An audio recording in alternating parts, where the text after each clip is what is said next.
ಎಲ್ರಿಗೂ ನಮಸ್ಕಾರ. ಇವತ್ತು ಮೂಲ ಗ್ರಂಥ ಅನ್ನೋ ಗೊಂಚಲ ನೋಡೋಣ.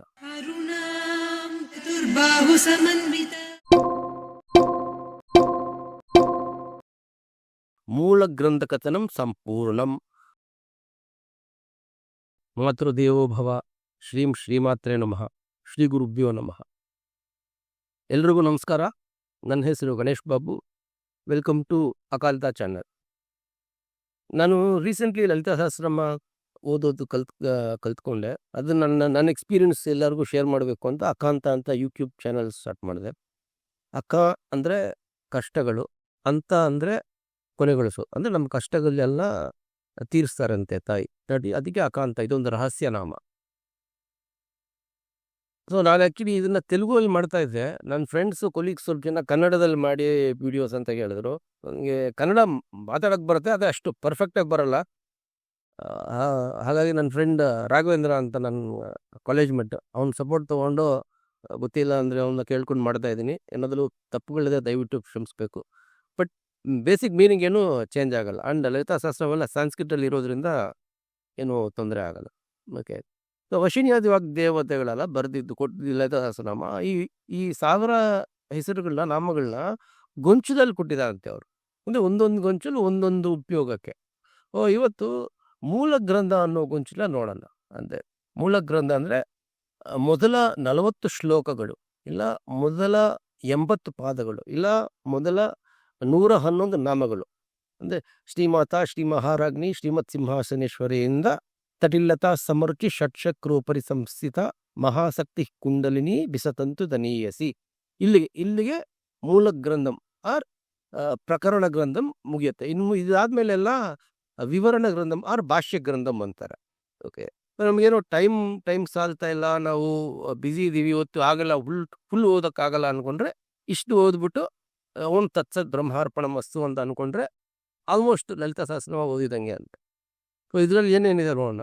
ಫಸ್ಟು ಅಮ್ಮವಾರಿ ಆವಿಷ್ಕರಣ, ಹೆಂಗೆ ತಾಯಿ ಫಸ್ಟ್ ಕಾಣಿಸ್ತಾರೆ. ಮತ್ತು ಅಮ್ಮವಾರಿ ಕೇಶಾದಿಪಾದ ವರ್ಣನ, ಅಂದರೆ ದಿವ್ಯಮಂಗಳ ಸ್ವರೂಪನ ವರ್ಣಿಸ್ತಾರಲ್ವ, ಅದು ಒಂದು ಗೊಂಚಲು. ಅದರಲ್ಲೂ ಮತ್ತೆ ವಾಗ್ಭೋಗ ಕೂಟಂ ಅಂದರೆ ಮುಖ, ಕಾಮರಾಜಕೂಟಂ ಮತ್ತು ಶಕ್ತಿಕೂಟಂ 3 ಗೊಂಚಲಿದೆ. ಮತ್ತು ಮಣಿದ್ವೀಪ ವರ್ಣನ, ನೀಲಾವೈಭವಂ, ಮತ್ತು ಅಮ್ಮ ತಾಯಿಯ ಸೂಕ್ಷ್ಮ ಶರೀರ ರೂಪ ಮತ್ತು ಕುಂಡಲಿ ರೂಪಂ, ಇಷ್ಟೆಲ್ಲ ಬರುತ್ತೆ. ಸೊ ಇಷ್ಟು ಓದಿ ಓಂ ತತ್ಸತ್ ಬ್ರಹ್ಮಾರ್ಪಣ ಮಸ್ತು ಅನ್ಬಹುದು. ಸೊ ಅದೆಲ್ಲ ನಾನು ಇವಾಗ PPT ಸ್ಲೈಡ್ಸ್ ಮಾಡಿದ್ದೀನಿ, ಒಂದೊಂದು ಪಾದಕ್ಕೂ ಒಂದೊಂದು ಸ್ಲೈಡ್ ಮಾಡಿದ್ದೀನಿ. ಸೊ ನೀವು ಪಾಸ್ ಮಾಡ್ಕೊಂಡು ನೋಡ್ಬೋದು ಮೀನಿಂಗ್ಸ್ ಬೇಕಂದರೆ. ನಿಮಗೇನಾದರೂ ಡೌಟ್ಸ್ ಕ್ಲಾರಿಫಿಕೇಷನ್ಸ್ ಇದ್ದರೆ ಕಾಮೆಂಟ್ ಮಾಡಿದರೆ ನನಗೆ ಮೆಸೇಜ್ ಮಾಡಿ, ನಾನು ಕ್ಲಿಯರ್ ಮಾಡ್ತೀನಿ.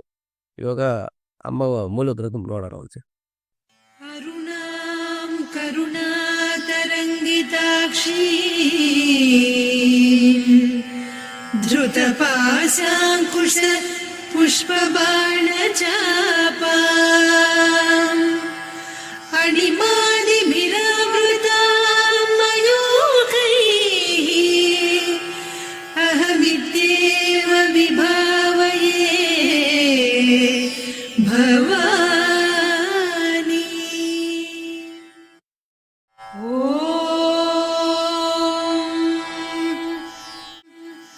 ಶ್ರೀಮಾತಾ ಶ್ರೀ ಮಹಾರಾಜ್ಞಿ ಶ್ರೀಮತ್ ಸಿಂಹಾಸನೇಶ್ವರಿ ಚಿದಗ್ನಿಕುಂಡ ಸಂಭೂತ ದೇವ ಕಾರ್ಯ ಸಮುದ್ಯತ ಉದ್ಯದ್ಭಾನು ಸಹಸ್ರಾಭ ಚತುರ್ಬಾಹು ಸಮನ್ವಿತ ರಾಗಸ್ವರೂಪ ಪಾಸಾಢ್ಯ ಕ್ರೋಧಾಕಾರಾಂಕುಶೋಜ್ವಲ ಮನೋರೂಪೇಕ್ಷು ಕೋದಂಡ ಪಂಚತನ್ಮಾತ್ರ ಸಾಯಕ ನಿಜಾರುಣ ಪ್ರಭಾಪೂರ ಮಜ್ಜದ್ ಬ್ರಹ್ಮಾಂಡ ಮಂಡಲ ಚಂಪಕಾಶೋಕ ಪುನ್ನಾಗ ಸೌಗಂಧಿಕರ ಸತ್ಕಚ ಕುರುವಿಂದ ಮಣಿಶ್ರೇಣಿ ಕನತ್ಕೋಟೀರ ಮಂಡಿತ ಅಷ್ಟಮೀ ಚಂದ್ರ ವಿಭ್ರಾಜ ದಳಿಕಸ್ಥಲ ಶೋಭಿತ ಮುಖಚಂದ್ರ ಕಳಂಕಾಭ ಮೃಗನಾಭಿವಿಶೇಷಕ ವದನ ಸ್ಮರ ಮಾಂಗಲ್ಯ ಗೃಹ ತೋರಣ ಚಿಲ್ಲಿಕ ವಕ್ತ್ರಲಕ್ಷ್ಮೀ ಪರಿವಾಹ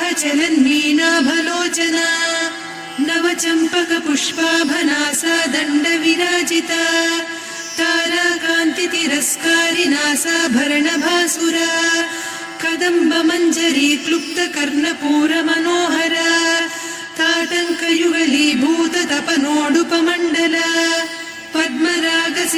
सागरस्य परिभाविकपोलभूः नवविद्रुमबिम्बश्रीन्यक्कारिरदनच्छदा शुद्धविद्याङ्कुराकार द्विजपङ्क्तिद्वयोज्ज्वला कर्पूरवीटिकामोदसमाकर्षि दिगन्तरा निजसल्लापमाधुर्यविनिर्भर्त्सितकच्छपि मन्दस्मितप्रभापूरमज्जत्कामेशमानसा अनाकलितसादृश्यचिबुकश्रीविराजिता कामेशबद्धमाङ्गल्यसूत्रशोभितकन्धरा कनकाङ्गदकेयूरकमनीयभुजान्विता रत्नग्रैवेयचिन्ताकलोलमुक्ता फलान्विता कामेश्वरप्रेमरत्नमणिप्रतिपणस्तनी नाभ्यालवालरोमाळिलता फलकुचत्वयी लक्ष्यरोमलताधारतासमुन्नेयमध्यमा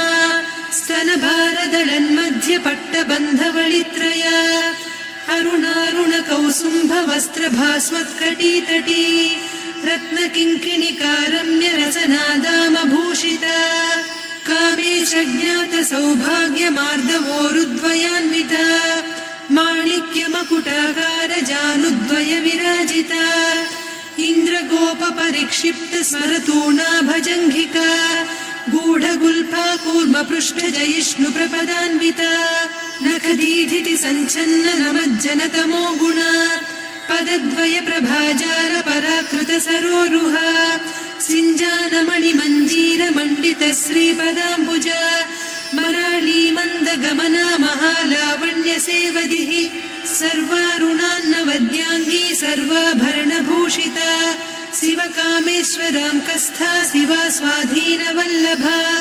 सुमेरुशृङ्गमध्यस्था श्रीमन्नगरनायिका चिन्तामणिगृहान्तस्था पञ्चब्रह्मासनस्थिता महापद्माटवी संस्था कदम्बवनवासिनी सुधासागरमध्यस्था कामाक्षी कामदायिनी देवर्षिगणसंघाता स्तूयमानात्मवैभवा भण्डासुरवधोद्युक्तशक्तिसेना समन्विता सम्पत्करी समारूढ सिन्धुरव्रजसेविता अश्वारूढाधिष्ठिता स्वकोटिकोटिभिरावृता चक्रराजरथारूढ सर्वायुधपरिष्कृता गेयचक्ररथारूढ मन्त्रिणी परिसेविता किरिचक्ररथारूढ दण्डनाद पुरस्कृता ज्वालामालिनिकाक्षिप्त वह्निप्राकारमध्यगा भण्डसैन्यवधोद्युक्त शक्तिविक्रमहर्षिता नित्या पराक्रमाटोपनिरीक्षण समुत्सुका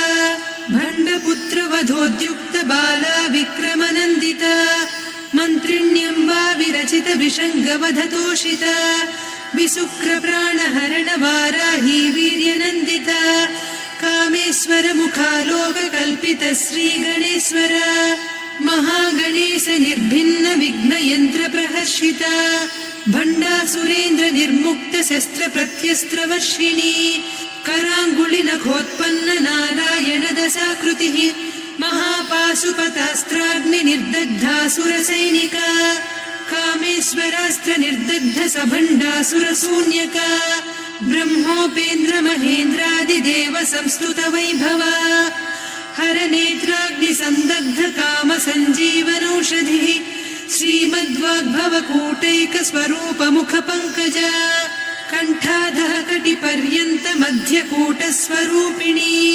शक्तिकूटैकतापन्न कट्यधोभागधारिणी मूलमन्त्रात्मिका मूलकूटत्रय कळेबरा कुलामृतैकरसिका कुलसङ्केतपालिनी कुलाङ्गना कुलान्तस्था कौलिनी कुलयोगिनी अकुला समयान्तस्था समयाचार तत्परा मूलाधारैकनिलया ब्रह्मग्रन्थिविभेदिनी मणिपूरान्तरुदिता विष्णुग्रन्थिविभेदिनी आज्ञाचक्रान्तराळस्था रुद्रग्रन्थिविभेदिनी सहस्राराम्बुजारूढा सुधासाराभिवर्षिणी तटिल्लता समरुचिः षट्चक्रोपरि संस्थिता महाशक्तिः कुण्डलिनी बिसतन्तुतनीयसी।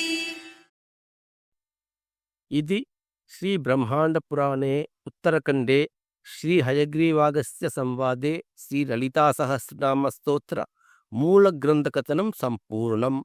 ಓಂ ತತ್ಸತ್ ಬ್ರಹ್ಮಾರ್ಪಣಮಸ್ತು. ಶ್ರೀಮಾತ್ರೇ ನಮಃ.